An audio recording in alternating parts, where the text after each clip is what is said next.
Lucas, capítulo 10, porque bem a propósito, eu queria dar esse testemunho, porque a gente vai estar compartilhando a ceia juntos aqui hoje. E talvez é um texto que você nunca imaginou associar ele à ceia. Lucas 10.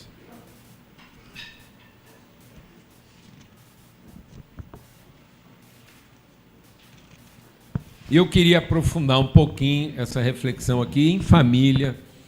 É um testemunho bem de família mesmo, que é aquele episódio em que Jesus está enviando 72 discípulos. Então Jesus pega lá o seu grupo de discípulos que caminhavam com ele. Então, esse grupo de discípulos, ele funcionava assim mais ou menos por irradiação, né? A gente tinha os 12, tinha os 72, depois terminou lá com 120. Então Jesus era acompanhado de... A gente sabe que quando ele foi para a Monte de Transfiguração lá, tinha um grupo menor, depois um grupo maior. Então Jesus vai trabalhando nesse processo de intimidade assim, expansiva, né? Ele enviou os 12, agora ele está enviando os 72. Quando ele vai enviar os 72, ele dá a orientação de como é que esse povo deveria se comportar ao entrar numa cidade. E qual seria a vocação deles? Então ele está dizendo, olha, a vocação de todo homem e mulher de Deus é, ao entrar numa cidade, você assumir a responsabilidade de transformar a cidade. Então eu não posso pedir para Deus uma cidade que me convenha. Começa daí o entendimento. O papel do cristão não é pedir a cidade que lhe convém. O papel do cristão é assumir a responsabilidade que lhe cabe. Então não perca seu tempo pedindo para Deus te dar a cidade que você gostaria. Assuma a responsabilidade de ser para a cidade o filho de Deus que ela precisa. Então, a cidade não tem que falar sim para você. Porque você já falou sim para ela, amém? Pode ser que ela diga não. Mas ela não tem que dizer sim. O sim está dito por você. Você é o sim da cidade. Se ela falar sim para você, ela vai ser transformada. Se ela falar não para você, aí você está isento da responsabilidade. Glória a Deus, amado. Então, agora, não diga não para a cidade porque ela falou não para você. Você continua sendo o quê? O sim dela. Glória a Deus. Você está num bairro difícil, você é o sim dela. Você está num relacionamento difícil, os parentes, está tudo difícil, você é o sim deles. Amém? Então deixa eles na posição de ter que falar não, mas você não fala não por conta deles. Glória a Deus. Faz sentido para você ou não? Sabe aquela parentada tua lá? Não deixa as coisas que acontecem no meio dos parentes fazer você falar não para eles. Você é sempre o sim deles. Eles é que tem que ficar na posição de saber se vão falar sim para o seu sim ou não. Mas o sim já está dito. Glória a Deus.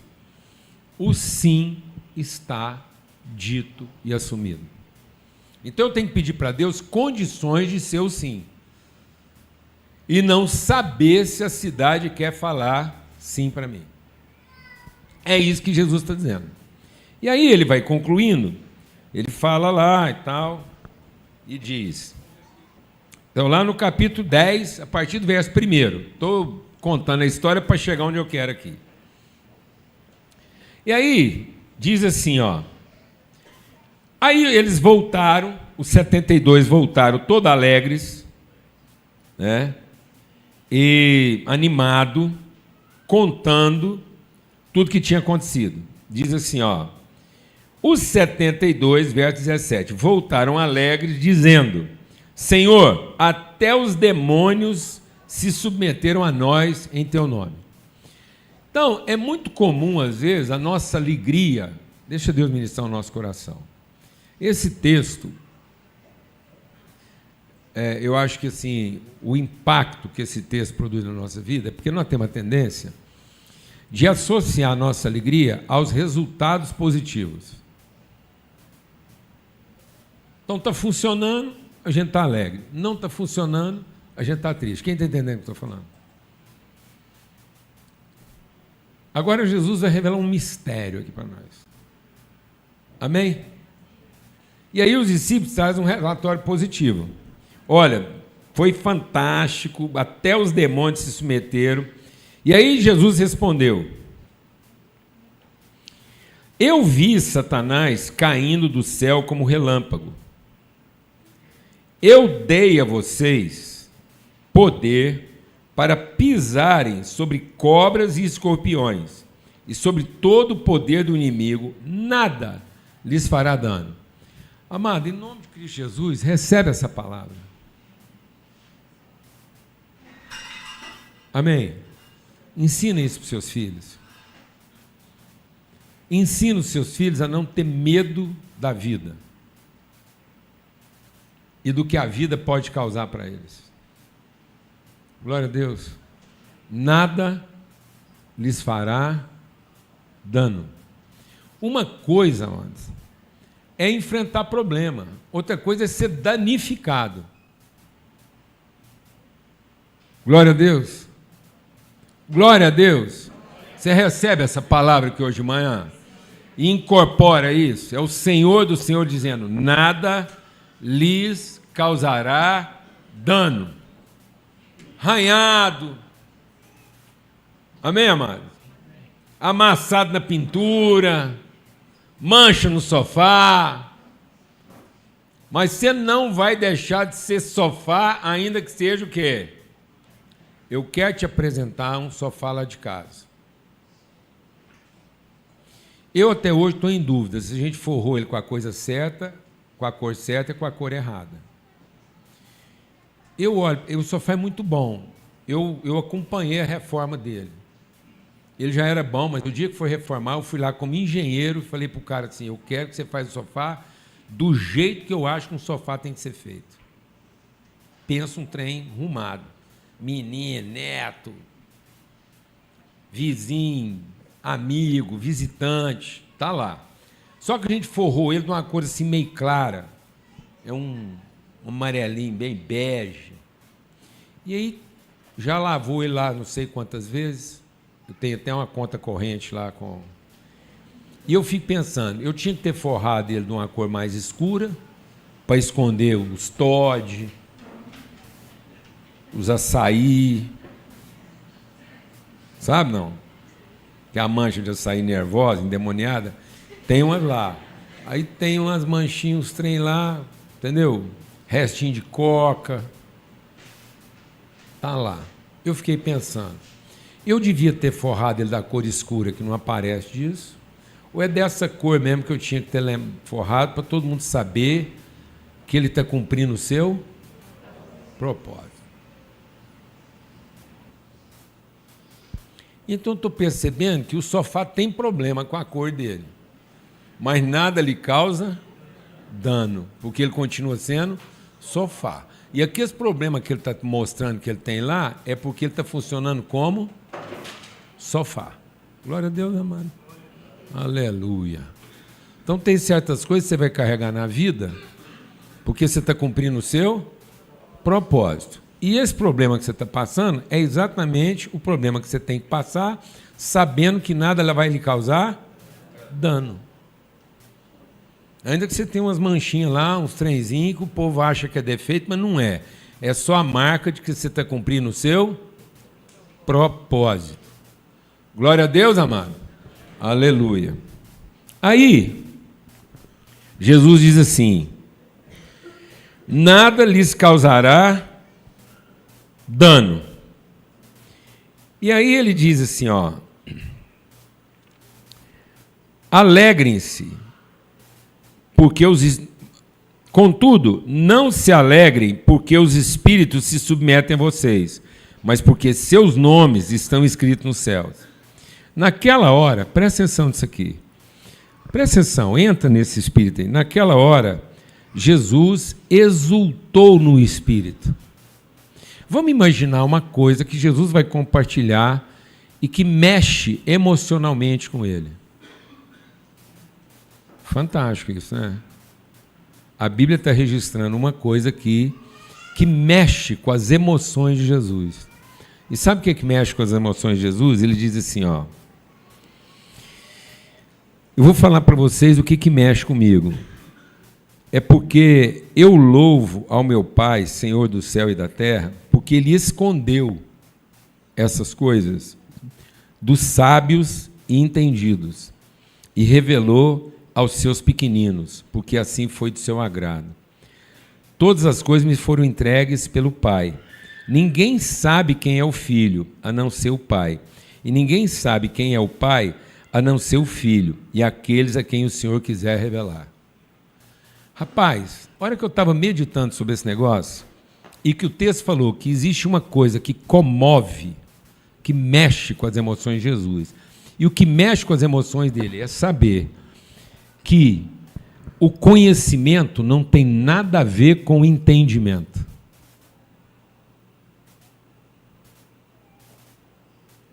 Não é o que você entendeu a respeito de Jesus, é o que você conhece a respeito de Cristo. E às vezes nós estamos querendo fazer as pessoas entender a respeito de Jesus, mas não estamos dando para elas a condição de conhecer Cristo em nós. A gente quer que todo mundo entenda a respeito de Jesus para a nossa vida ficar mais fácil. Porque se todo mundo virar crente na casa, a conta baixa. Na nossa cabeça, se todo mundo virar crente na casa, ficou mais fácil. Ficou mais fácil ser casado com um marido crente. Ficou mais fácil ser casado com uma mulher crente. E ficou mais fácil ter filho crente. Será que é verdade? E se o marido crente invocar de virar Cristo? Para quem não merece. E se a mulher crente resolver virar Cristo para quem não merece? E se os seus filhos crentes resolver virar Cristo para quem não merece? A conta ficou mais fácil ou mais difícil?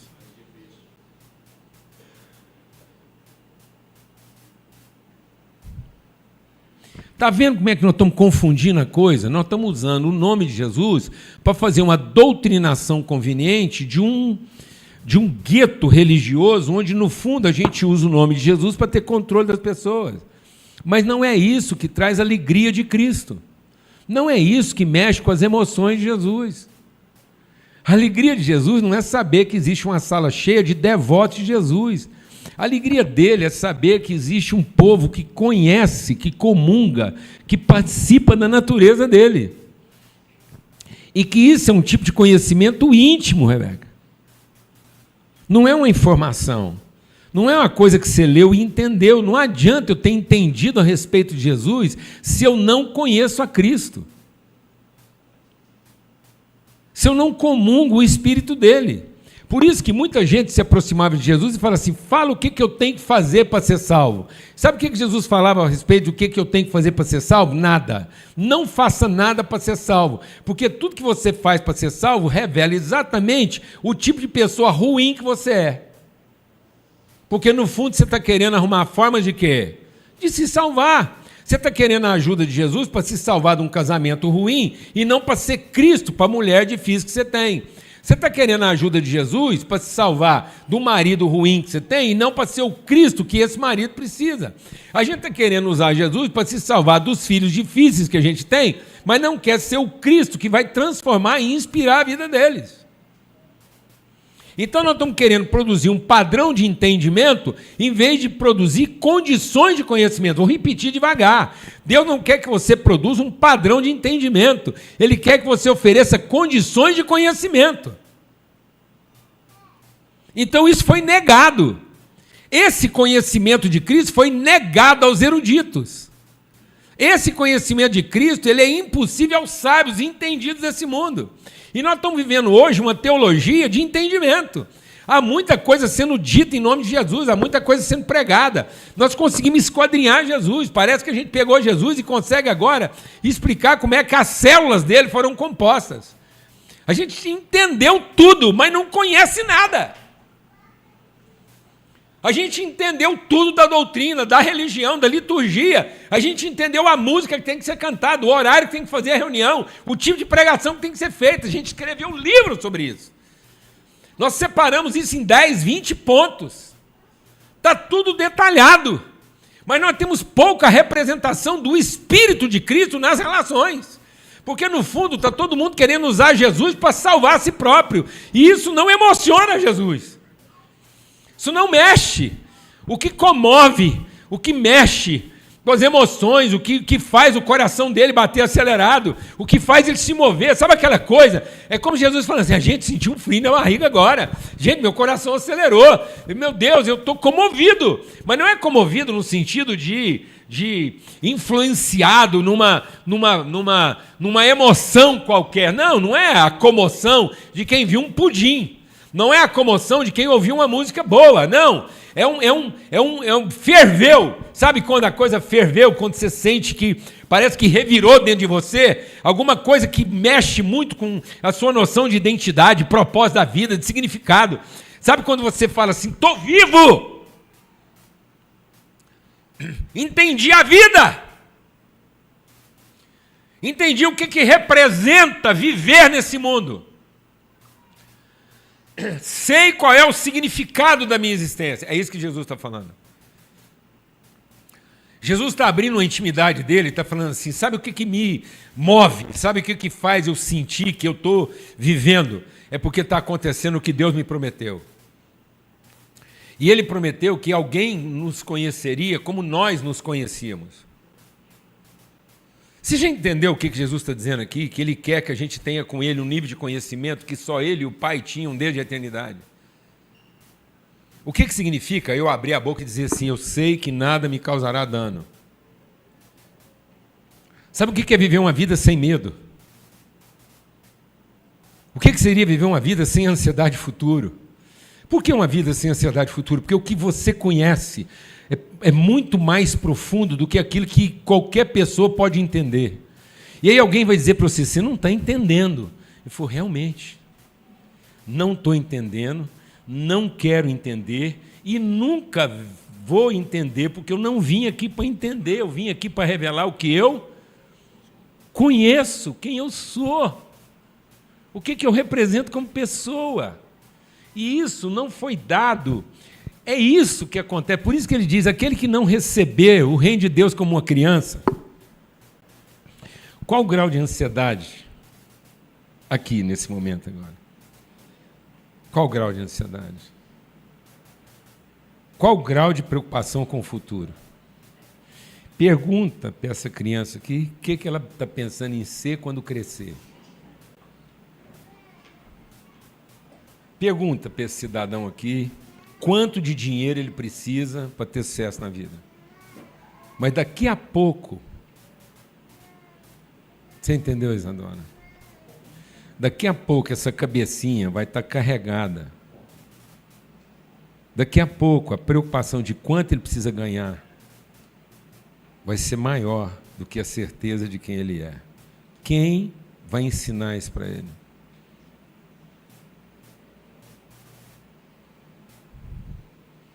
E sabe quem vai ensinar isso para ele? E sabe em nome de quem? De Jesus. E aí, em vez de a gente ensinar ele a conhecer a Cristo, nós vamos trazer ele para cá, para ensinar ele que com Jesus ele vai ter certeza que vai ter um emprego que vai fazer ele ganhar o tanto de dinheiro que ele precisa para ter a vida que ele merece. Lascamos com ele. Arrebentamos com ele, porque agora ele é um erudito. Agora nós estamos achando que a vida dele realmente vai significar alguma coisa por conta daquilo que ele entendeu e por conta agora do que ele sabe e não do que ele conhece.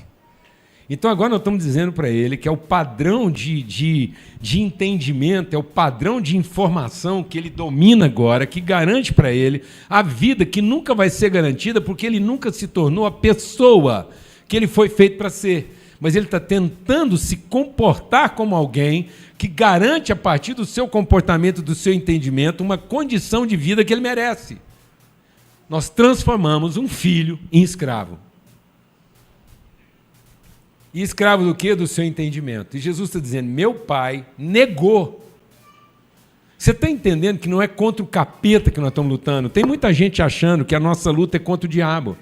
Nossa luta não é contra principados e potestades, nossa luta é contra o entendimento que está enfiado na nossa cabeça. São as fortalezas de mente que se estabeleceram a partir de uma cultura. Deus nos deu poder sobre os demônios, está escrito aqui. Não estejam alegres, porque vocês têm poder. Tem gente aqui vindo buscar poder contra o capeta, perdeu o seu tempo.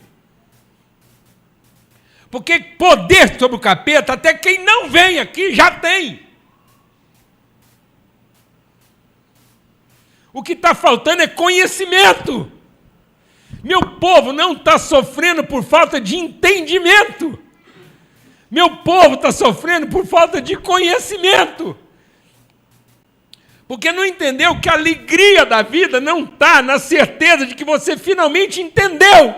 A alegria da vida está na certeza de que você conhece quem você tem que conhecer. Então ensine o seu filho a conhecer quem ele tem que conhecer e não a entender o que ele precisa entender. Porque ele não precisa entender, porque o dia que ele não entender, ele está lascado. Mas se ele conhecer, ele vai conseguir vencer, principalmente aquilo que ele não entendeu. E essa vai ser a alegria dele.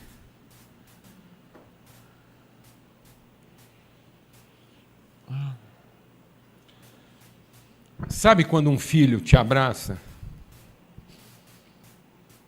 querendo ser entendido, e você finalmente pode abraçar ele, sem entendê-lo, com um abraço de quem o conhece? É isso.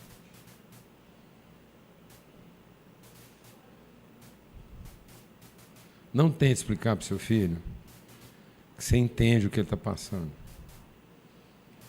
Faça ele saber que você o conhece, apesar de nenhum dos dois estar entendendo direito o que está acontecendo. Glória a Deus, amado. É isso. O povo não está sofrendo por falta de entendimento. O povo está sofrendo por excesso de entendimento e falta de conhecimento. Nós não estamos tendo alegria no que a gente conhece, porque a gente está esperando ter satisfação no que a gente entendeu.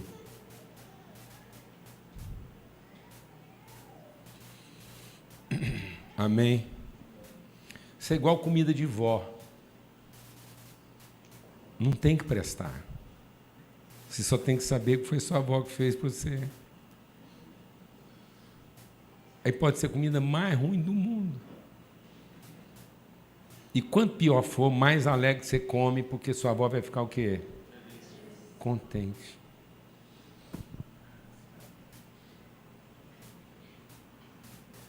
Nem você entende por que você está fazendo esse sacrifício. Glória a Deus, minha filha.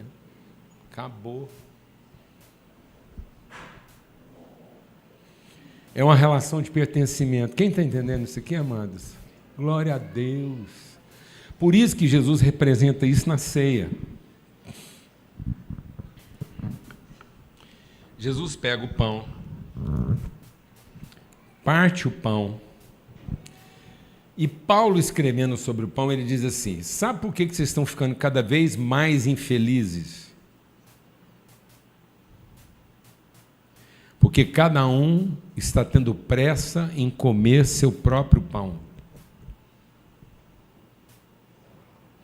Quando você comeu apressadamente seu próprio pão, o que te fez comer? Pausa. Silêncio. Pronto. Tudo bem, bem? Uma pausa para você entrar aí. Poderosa, maravilhosa. Não, eu falei que nós estávamos com visita lá em casa até agora há pouco. Aí, quando você, o que Paulo está dizendo? Olha, Paulo está dizendo assim, ó. Vossas reuniões, 1 Coríntios 11, vossas reuniões estão fazendo mais mal do que bem. Porque quando vocês se reúnem, vocês têm pressa em comer Jesus. a pressa em receber de Jesus o que eu estou precisando, porque eu entendi que Ele tem para me dar o que vai me salvar. Quem está entrando nessa... Então, o que está acontecendo? Eu estou tendo pressa de buscar em Jesus a salvação que eu preciso, mas não estou me dedicando a conhecer e comungar o Espírito que estava em Jesus. E qual é o Espírito que estava em Jesus? O Espírito de Cristo. Jesus, sem o Espírito de Cristo, não é o Filho de Deus. Jesus, sem o Espírito de Cristo, ele é o filho de Maria, nascido da carne. Mas ele só é o Filho de Deus porque ele foi gerado do Espírito Santo no ventre de Maria. Então, o filho que você tem em casa, Paulinho, você é filho do Luiz e da Silvinha na carne. E para esse companheiro, eu quero dizer, não existe salvação para o Paulinho. Não tem mulher nesse mundo que vai te salvar. Não tem empresa nesse mundo que vai te salvar. Amém? Não há salvação para o filho do Luiz e da Silvinha. Não fosse o fato de que você foi novamente gerado do Espírito de Cristo que agora está em você. Agora, não só não há salvação para você, como você representa a salvação para todas as pessoas que estão à sua volta. Se você casou com o filho do Luiz e da Silvinha, você está perdida. Porque você teria herdado tudo de ruim que o meu amigo Luiz e minha amiga Silvinha trazem. Então, se alguém casar com o filho do Paulo Júnior da Lana, está lascado. Agora, alguém que se aproximar dos filhos de Cristo, com o Espírito de Cristo, gerados da natureza de Cristo, que comungam a vocação de Cristo, esse vai entrar no reino dos céus. Por isso, quem tem pressa de comer Jesus está se reunindo para mal e não para bem. Quem pega Jesus para seu próprio benefício e para sua própria salvação, quem pega isso, quem come apressadamente esse pão para sua própria salvação, toda vez que ele reúne, ele fica pior. Por isso que Jesus diz, a mão de quem me trai está comigo no prato. Então é na significação do prato que está o nosso conhecimento de Cristo. Por isso que Jesus diz, é isso que me comove, é isso que me emociona. É o conhecimento dos pequeninos e não dos eruditos. Então, se você pegar o prato e entender que ele é para a sua própria salvação, isso vai fazer mais mal do que bem, e você tem o espírito do anticristo. E o espírito do anticristo é aquele que está usando Jesus para a sua própria salvação, segundo aquilo que ele entendeu. Ele está usando Jesus para ter a casa que ele merece, a família que ele merece, o povo que ele merece, a empresa que ele merece. Mas se ao comer em comunhão, ao comungar, amém? Quando você comunga a natureza de Cristo, então você faz parte. O que quer dizer isso? Está vendo? Ó? Você está participando da comunhão. Por isso que a mesa não é para você comer apressadamente o seu pão. É para você ter a sensibilidade de repartir o seu pão antes de comer. Quando você come apressadamente, você está buscando em Jesus a sua própria salvação. Quando você compartilha o seu pão, você está manifestando a sua comunhão com o Espírito de Cristo. Comendo apressadamente o seu próprio pão, você é filho da carne. Repartindo o seu pão antes de comer, você é filho do Espírito. E Jesus diz, pode comer. Jesus diz, a minha alegria está em compartilhar com vocês o meu Espírito. Porque agora eu sei que vocês conhecem o meu Pai como eu o conheço. E só assim Deus pode ser conhecido. Então, o que seus filhos estão conhecendo de você? A sua ansiedade de ter o filho que você sonhou? Ou a sua liberdade em oferecer para ele a pessoa Cristo que você é? De onde vem a sua crise familiar?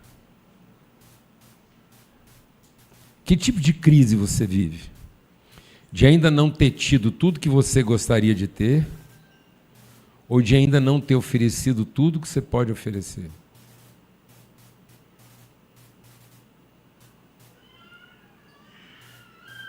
O que te emociona? Saber que finalmente você entregou um pouco mais do que você podia oferecer? Ou o prazer de você ter recebido um pouco mais do que você achava que merecia? E aí os discípulos vêm dizendo: Jesus, nós estamos doidos porque nós temos poder demais. Agora tudo que a gente fizer vai funcionar. E Jesus diz: não seja essa a sua alegria. Porque essa alegria pode ser tirada. Às vezes no momento que você mais gostaria de funcionar, você não vai funcionar.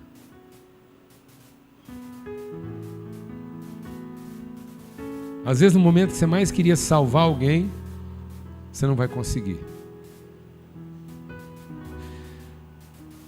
Porque naquele momento você não está ensinando para ele como ser salvo. Agora é o momento de você ensinar para ele como se sacrificar em favor de alguém. E essa vai ser a sua alegria. Porque finalmente você conhece Cristo como ele é conhecido pelo Pai. Por isso que ele diz: só o Pai conhece, só o Filho conhece. É esse nível de conhecimento que eu quero dar para vocês. E eu queria concluir essa reflexão dizendo da conversa que Jesus teve com o Pai lá na cruz.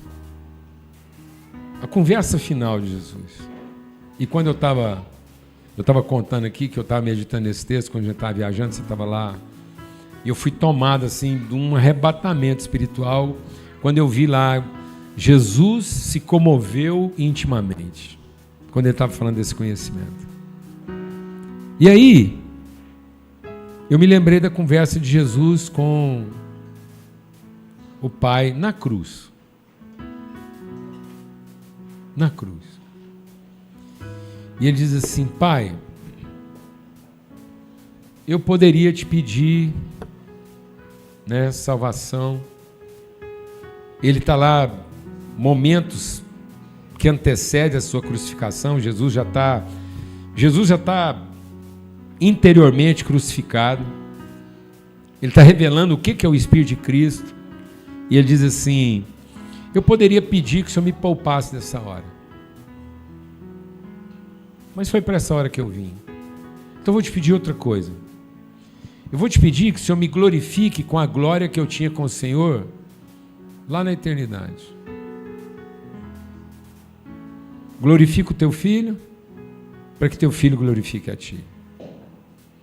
E aí, amados, glória não é o êxito de um resultado positivo que está por vir.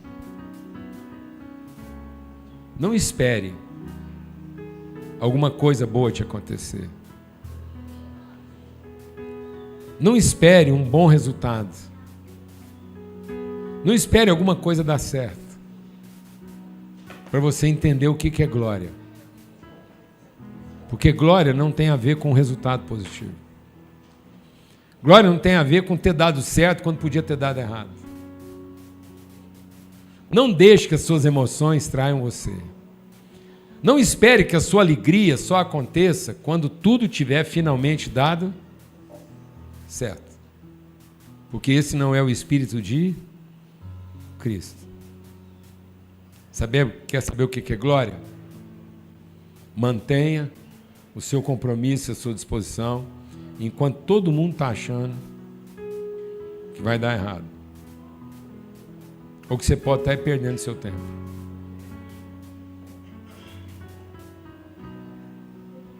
Isso é glória. Porque é a glória que você tem desde o princípio. E não a glória que você gostaria de ter no fim. A glória no fim é reconhecimento. A glória do princípio é conhecimento. E muitas pessoas estão esperando o reconhecimento daquilo que elas entenderam. E não a expressão daquilo que elas sempre conheceram. Você está vivendo de acordo com aquilo que você sempre conheceu? Ou você ainda está à espera de ser feliz, porque o que você entendeu deu certo? Ou você está esperando que as pessoas te entendam para você ser feliz? Enquanto elas não entendem você, você está triste. Você quer viver plena alegria? Continue entregando o que você tem para entregar. Sabendo que nada te causará dano. E sabe por que você vai entregar isso? Porque Deus te revelou esse conhecimento. Não é o que você entendeu. As pessoas acham que eu vivo pelo que eu entendi. E que eu tenho apego pelo que eu entendi. Se tem uma pessoa desapegada do que entendeu, sou eu. Se você caminhasse comigo há mais tempo, você ia perceber uma coisa. Eu defendo com unhas e dentes aquilo que eu entendi. Até alguém me fazer entender uma coisa diferente. Quando eu entendo uma coisa diferente, em 10 minutos eu estou convertido. Tenho dificuldade zero para mudanças na minha vida. Agora, não espere que eu mude simplesmente porque você entendeu e eu não. Não adianta você falar para mim que você entende que isso é importante se eu não entender. Agora é o seguinte, independentemente do que você entendeu e do que eu entendi, que podem ser coisas totalmente diferentes, nossa relação estará baseada no conhecimento que a gente tem um do outro. E às vezes você vai me ver andar com pessoas, você fala assim, como é que o Paulo Júnior pode andar com essa pessoa? Porque parece que eles entenderam tudo diferente. Realmente. Eu tenho alguns amigos que as nossas conversas não vão acabar nunca. Que só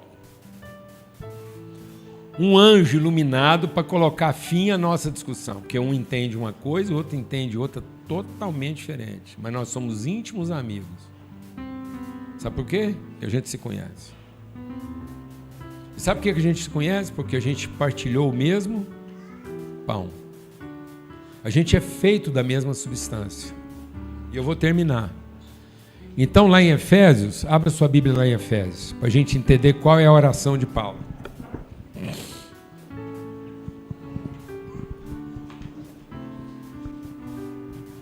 E a oração de Paulo por nós aqui hoje de manhã, no capítulo 3 é: por essa razão, verso 14, Efésios 3,14, por essa razão ajoelho-me diante do Pai, do qual recebe o nome toda a família nos céus e na terra. Eu oro para que com as suas gloriosas riquezas, Ele fortaleça no íntimo do ser de vocês com poder por meio do seu Espírito. Que todos nós sejamos fortalecidos onde? No nosso interior. Pelas riquezas do seu conhecimento, reveladas por quem? Pelo Espírito. Para que Cristo, para que quem? Cristo, não é Jesus, é o Espírito de Cristo. Jesus diz, eu vou embora, mas vou deixar para vocês o meu Espírito, e o meu Espírito estará em você. Jesus não veio para depois ele ser uma lembrança com você. Jesus não é uma lembrança a qual você se apega. Não, ele deixou o próprio Espírito que estava nele, para que o mesmo Espírito que estava nele agora esteja em você, em favor da sua família, em favor de todas as pessoas que você diz que ama. Entendendo essas pessoas ou não, sendo entendido por elas ou não. É o Espírito de Cristo em você. Você comunga Ele. Ele não está com você para te ajudar a ter a vida que você entendeu. Ele está em você, para você ser a pessoa que Deus conhece desde a eternidade. E o mundo pode causar dano à pessoa que eu entendi, mas o mundo não vai causar dano à pessoa que meu Pai conhece desde a eternidade. Eu não quero a glória que o mundo vai me dar quando der tudo certo. Eu quero a glória que eu tinha com o Pai, quando nada tinha sido feito ainda. Eu não quero a glória de ser reconhecido por uma coisa bem feita. Eu quero a glória de ser conhecido e de conhecer, quando nada tinha sido feito. Glória não é aquilo que você atribui a alguém depois de um bem feito. Glória é aquilo que você compartilha com alguém antes de qualquer coisa ser feita. Se você não conhece glória na relação com alguém antes de alguém fazer qualquer coisa, então isso não é glória, é interesse.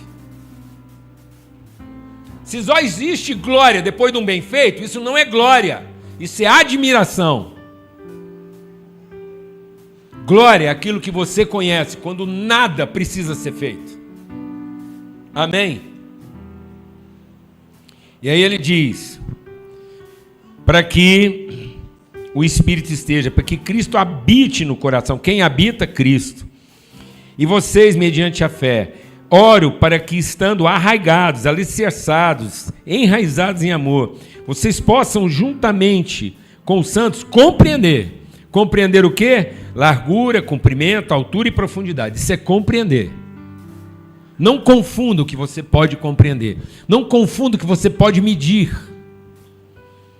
Não confunda o que você pode determinar em medidas, em desenho. Não confunda aquilo que você pode rabiscar, desenhar segundo o que você entendeu, com aquilo que você conhece. Porque ele diz assim, vocês vão entender, mas também vocês vão conhecer o amor de Cristo, que excede todo entendimento. Não se limite a ser seguidor do Deus que você entendeu, porque haverá um momento que ele vai fazer coisas na sua vida que você não vai conseguir entender, para que você possa conhecê-lo.